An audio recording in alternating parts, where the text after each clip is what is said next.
We are in a cyclone every day. Our thoughts spin, our emotions spin, people spin. For sure. We get into the sink, as you said, no? Yeah, everything in the kitchen sink gets Everything thrown in at the us. kitchen, exactly. Yeah, yeah, everything in the kitchen sink coming And, right at us. and what are we I present agree. for? It's not just to be present, no, and to enjoy ourselves, as some are teaching. No, Right. enjoy the presence. But what do you bring to the world? Are you the light of Right. the world, the cosmos, or not? Wow.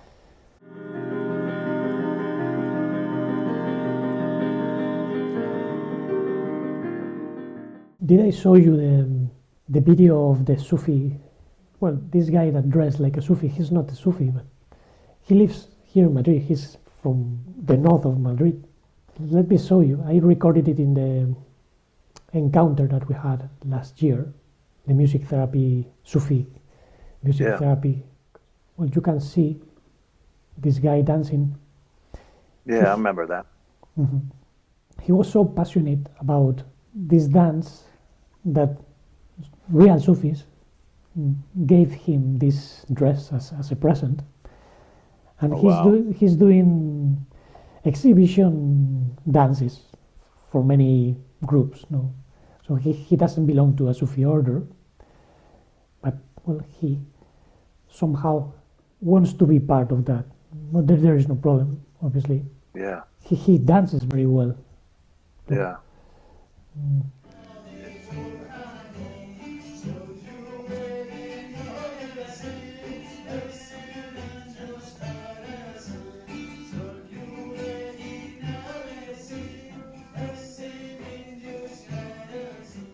I think it's you're trying to fill that void you feel from the lack of presence. And you're trying to fill that with something, with some kind of belonging. And you're looking outward. You're looking exoterically. You're exiting the presence where you should be coming into the presence, and you're trying to fill that spot that can only be filled by presence. That the completion, the true completion, is only complete in the complete presence, and you're trying to fill that with everything of this world and other worlds and traditions and in religions and in science and sports and entertainment, and you're trying to fill that hole, but it ain't really a hole. You're just trying to fill the lack of presence, because you're not present in the presence, and you're just trying to fill it with that. And once and we still do it, that's how Gurdjieff would say, you remember, you forget, you remember, you forget, you remember, you forget how many times in a day that you are that presence, but and hey, well, I'm going to do this and that's going to be fulfilling, and it is. I don't think that it's wrong, but just as you can bring the presence with you, which you always do, but be aware of it and be in more constant contact, so to say, with it. Yes. Excuse me. Actually, one of the aims of Gurdjieff movements and even dances was to make people aware that there is mechanicalness in ourselves.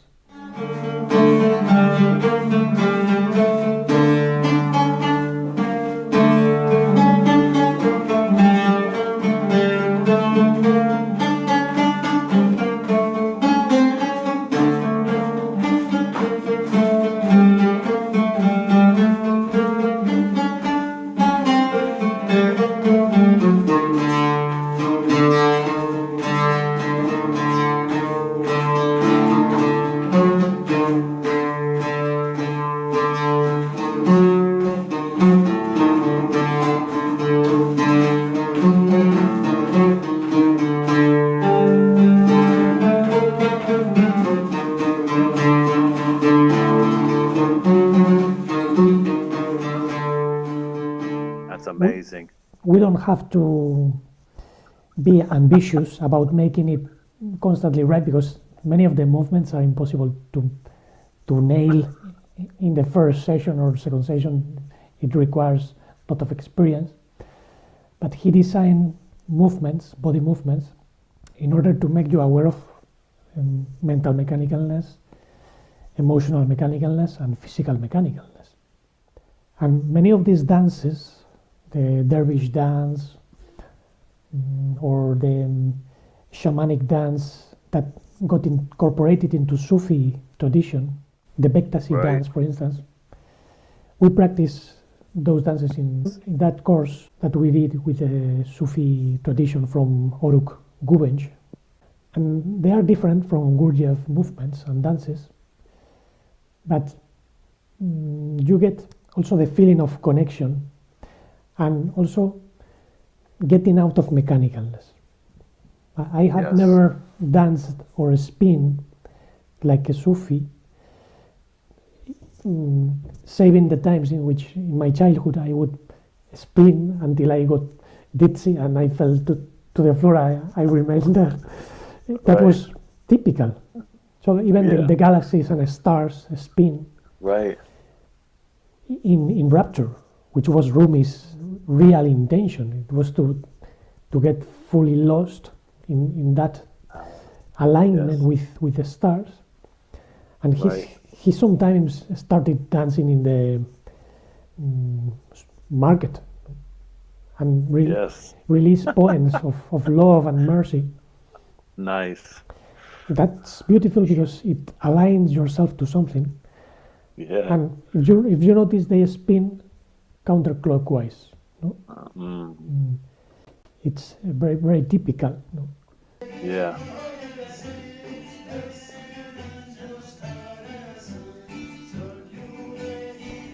One hand is looking up. Yes. One receiving. Usually one is receiving and the other giving. Yes. Yes. And beautiful. When I dance it with all these people, I realized that trying to make the spin, if I connected myself to the love, to the divine, to the Holy One, I did not get dizzy. But as soon as I started thinking about how to spin or this is a spin, I got dizzy. But that's a key right there. Exactly. Yeah, that's such an important key that you just said. Like, if you're connected to the Holy One, you're not going to be in that dizziness. You know what I mean? Exactly. You're not going to be wobbling around like a drunkard and banging your head. You know, you're going to be centered, even in the chaos, so to say. You're in the eye of the storm where that calm is. Exactly. You know what I mean? Where there's that calm. You know. The center of the cyclone. Yeah, absolutely. We are in a cyclone every day. Our thoughts spin, our emotions spin, people spin. For sure. we get into the sink, as you said, no? Yeah, everything in the kitchen sink gets everything thrown in at the us. Kitchen. Exactly. Yeah, everything in the kitchen sink coming right at us. And we go down the hole with the baby water, no? Or even the baby goes. Yeah, right. Oh man. So we have to find that center. Because sometimes it's so overwhelming to feel the emotions and the pain, the discomfort, which can come from anything. Maybe the food that didn't feel well in your body. Yeah. Or someone that said something to you and you got offended. Yeah. Or just looked at you sideways or Exactly.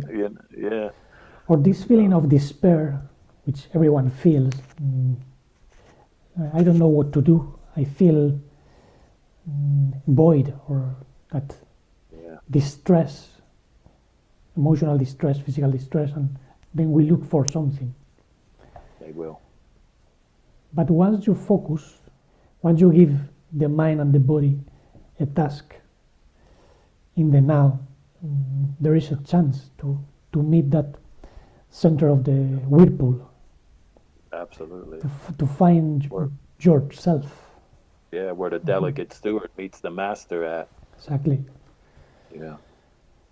I think that's a beautiful approach, because in the East they tend to jump into the absolute. They try to find nirvana, or they pursue the self, which is Atman. In Advaita Vedanta, Atman is Brahman. Right. In Vaita Vedanta, there is a difference. Atman is not Brahman, is a reflection of Brahman, like in some Christian teaching. No? Yeah. The God source and the Son have a different role and also potency. No? That the Son follows Yes. the will of the Father. Right. Arianism, a Christian teaching from Arius, said that the Father came first. So the Father sends the Son. And in Vaita, they think more or less the same. Now, when we find that there is also a degree or a set of degrees inside where we can find presence, we can understand better, because there is no need of getting rid of thoughts. Sometimes the thoughts come from divine conscience, and it's like a voice. It's like a voice saying, hey, "Be careful where you are going, what you are doing." Right. There is no. Like any loving father would. Exactly. Yeah. That's the delegate steward. Yeah. Or the subdelegate. But the delegate steward is netzach, the sphere of emotions, or of feeling that direct consciousness, no? Or unconscious. Yes. I gotta plug my computer in. Gotta get plugged in, so to say, huh? That's plugged into presence. Mm-hmm. Yeah, I think to touch on what you were just saying, I think the truth is there in all those ancient writings, but from somebody's perspective, and then you got to see what perspective they're coming from, and we know that the truth gets buried under the dross too. So you gotta find the truth in there, but the truth is present. Mm-hmm. Because the truth is presence. The presence is truth. All the divine virtues are included in that presence, are present in the presence, so anything that you look at, you could see the truth there. But yes, of course, there might be, somebody twisted it, or somebody got a hold of it and translated it wrong, or transliterated it, the meaning out of it. But, truth abounds through everything. Mm-hmm. Just as love does, and yes, all the other divine virtues. Mm-hmm. Yeah, because it's a narrow door that can be found anywhere we are present. The eye of the needle. Exactly. Even this woman, Polish woman, Nilam, the disciple of Babaji, or Papaji, who was a disciple of Ramana Maharshi, she had a very enlightened talk. I don't know if you watch it. Yes. It's that in that talk she says it's not the object of attention, the important thing, but the way you look. And then you enter presence. Even though she mentioned something which in a sense is true. She says it's not about effort. Well, right. It's an effortless effort. Yes, exactly. It's an effortless effort. Because as the Buddha said, there must be right effort. So the Eightfold Path is right intention, right vision, right attention, right concentration, right thought, right effort, right word, and right action. So that there must be a middle point in everything. So there is an effort which leads you into chaos, but there is a focus that requires conquering yourself or going beyond inertia. You have to, I don't want to use the word struggle or fighting, because it's not fighting or struggling. It's more finding the right wave, like surfing, getting the force. Yes. To step out of inertia. Exactly. Yeah. Being in the flow. Yeah. Yep. Yeah, because even Ishu would say, I'm the door. Don't go. I'm the way to the Father. There's only one way. He said, I am the door. Be careful of the thief who comes through the window. You know what I mean? Yeah, because you got to enter through that right door. And I know you explained it to me one time before. Of being in that flow. Correct me if I'm wrong, please. And you said it's like, I remember you saying something like in a basketball game where you just all the moving parts and it's like an effort, and the team is like you're in the zone. Yeah, there you go. Yep. And you're just in that zone and everything's easy and everything's effortless and the pass goes where you want it and the ball goes right in the basket and everybody's won at that moment. That everybody's won, and that's how it feels to be in that zone or in that flow. Is that everybody's won and everything is working. You could see everything working properly, even though the delusion or the illusion is something's messed up or missing or not working properly. Yeah, and it's something that cannot be sought after. You have to find it spontaneously, being open. Yes. Yep. It's not always easy to be in that zone. Right. Even though it's possible. It is. To be reconciled. Everything's possible. When we have, you don't have. Yes, please. Go ahead, please. No, when we have pain or a physical condition that makes things hard, it's not impossible, but it's difficult. I remember when I was really, really sick, all of my body was covered with allergies and I could not eat properly because my digestive system did not work. It was a time in which I kept working with meditation and contemplation, reflection, and it was very hard for me. The only release was when I was just contemplating the sun, for instance. Sometimes I went out to have walks and look into the sun, and I thought, well, when I get well, this must be an experience of how one recovers from this condition, and I want to tell the world. That was a sort of relief because I felt all that was meaningful. Yeah, I was not just suffering like a dog. Right. I was that's beautiful. Experiencing that to tell the world. Wow. And it was not just because of my fault, because I discovered the whole problem had to do with an infection in probably in a part in which I was hit when I was younger. I was about 17 years old or 18. I'm playing football. Someone hit with his elbow in my chest, and since then I got a pain. But I didn't pay attention. I thought it was just heat and inflammation. But something probably broke, and over time it got infected because I was in Ireland living in different places with mold. Yeah. And the mold, I think, got inside that wound. And over the years, that became worse and worse. And eventually it manifested as systematic inflammation, what they call CIRS, CI or S, no? Chronic inflammation syndrome. No?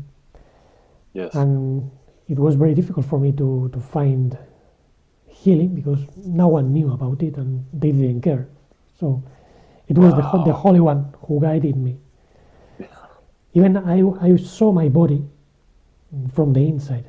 Once I was meditating, sitting, and I saw a tissue which was purple. I don't know if it was in a cancer stage, maybe. It had a crack. And I got scared. So I immediately went back to concentration, right attention, because I was shocked. And this shock got me out of the experience. Wow. But I saw my body through the inside, better than an MRI or any technology. Yeah, absolutely. And even now, when I deviate myself from food habits or my harmonious way of behaving, I still sense like a little pain. It's not as intense because it came the point in which I could not breathe sometimes. Right. Wow. I would eat something and I felt breathless, like with a heavy stone on my chest. I thought even there could be an aneurysm, a heart problem. And I don't rule out those possibilities. I'm not scared about them because I have my focus, I have my meaning, my purpose. And as long as I'm focused on that purpose, my immune system and health will endure. No? Yes, absolutely. I think that's a way of understanding presence. No? What are we present for? It's not just to be present, no? And to enjoy ourselves, as some are teaching. No, enjoy the presence. But what do you bring to the world? Are you the light of the world, of the cosmos, or not? Wow. Yeah, I mean that's right. That's to the point. You know what I mean? I think that's a question everybody should ask themselves. Mm-hmm.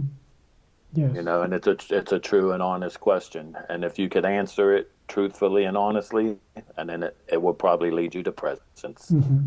You know, and inner work and doing your work. You know, it's even connected to the kingdom of heaven. No? When the master said, "The kingdom is within you and among you." There is also a connection with the spiritual cities. We were speaking about this the other day. Yeah. Some of them are in the atmosphere. Actually, I wanted to show a painting. Have you ever seen the paintings of Nicholas Roerich? In the early 20th century. Maybe not by name. I might have seen them and not associated the name with them. This is one of the most beautiful paintings by Nicholas Roerich. This is a city in the heavens, in the clouds. Mm-hmm.